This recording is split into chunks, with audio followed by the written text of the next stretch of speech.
Good morning, Clayton Biker Cowboy here at Biker Cowboy Garage. Haven't got as much done out here this week, pretty much not much at all. Been busy and all that stuff. We're back in town for vacation.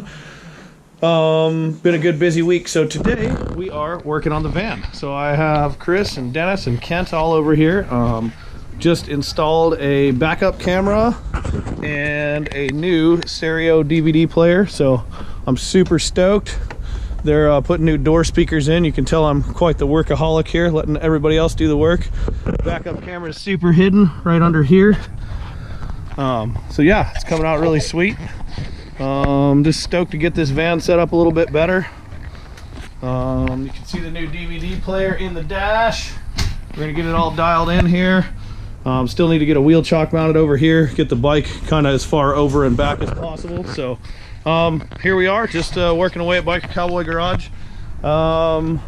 This week I'm going to try and get the suspension all swapped out on both bikes. Got new shocks for both bikes, and yeah, keep working on the van and get ready to go race again. So anyways, thank you guys. Say hi, guys. Everybody say hi. So this is the crew here today at Biker Cowboy Garage. Y'all have a good week. I love y'all. Thanks for tuning in, and we'll be right back here next Monday. See y'all then.